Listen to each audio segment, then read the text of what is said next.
Hello and welcome, Woodrow Wilson friends, family, and students. This is Miss Fields here, and I'm joining you tonight for our 16th episode of Math Toolbox. The skill that we're going to be focusing on tonight is converting mixed numbers into fractions greater than 1, as well as changing fractions greater than 1 back into mixed numbers. Now, this skill is kind of a prerequisite skill, meaning a foundational skill for all of the operations. Changing a mixed number into a fraction greater than 1 is key anytime you're adding, subtracting, multiplying, or dividing fractions. And it makes sure that you get the correct answer and that you're not doing any guesswork.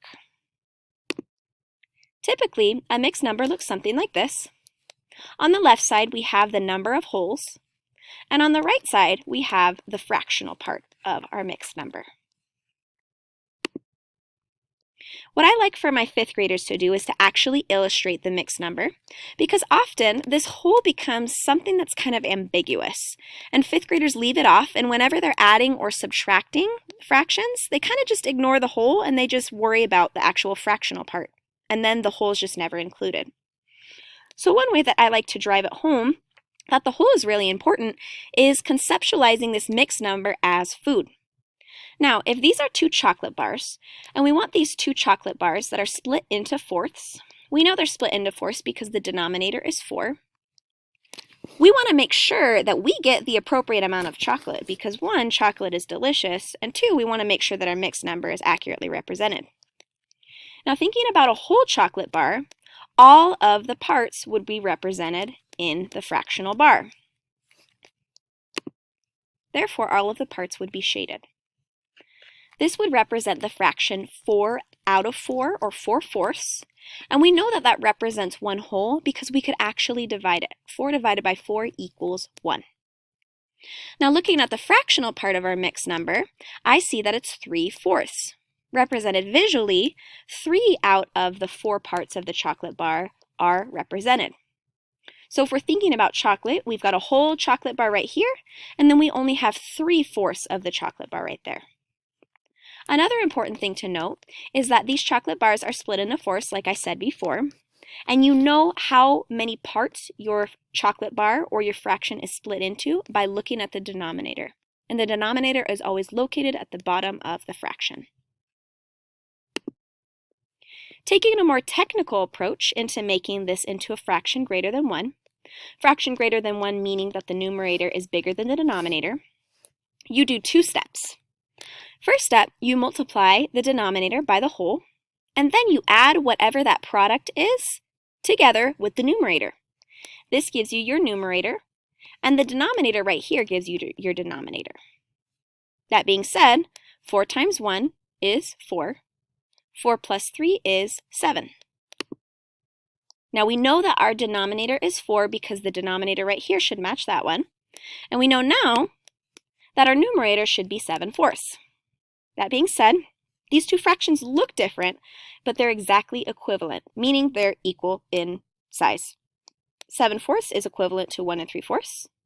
And if you're hesitant, you're a little bit confused on whether that's true or not, you can use division to check your work. Now, as I've stated previously in class and also on our instructional videos, every fraction is a division problem. The numerator can be divided by the denominator. So to double check that we found the correct fraction greater than 1 to match with our mixed number, let's do some division. We know that 7 divided by 4, only one group of 4 can be taken away from 7. Now, even though this is a simple division problem, and we know that one group of 4 can be taken away from 7, we need to follow the steps of division in order to make sure that we get the correct quotient. So our first step is to divide. We know one group of 4 can be taken away from 7. Now we need to multiply. 4 times 1 is 4. Next step is to subtract.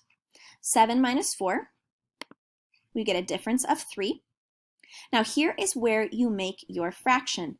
Now we know previously that we're trying to make the fraction 1 3/4. We know we have our whole here, which is correct.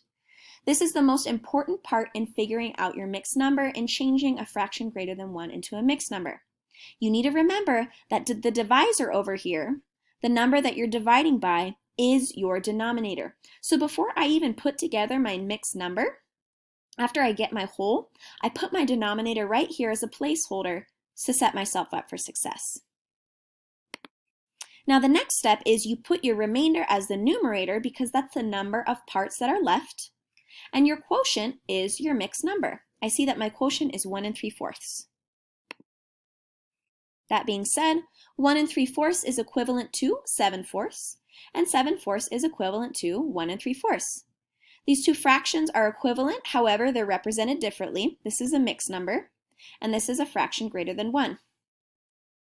Now this skill is something that we're going to be navigating back and forth through for the rest of 5th grade. So if this is something that you struggle with, start by illustrating it, then start by doing the more rote process of multiplying and adding, and then double check your answer with division every time to ensure that you do get the accurate mixed number or fraction greater than 1.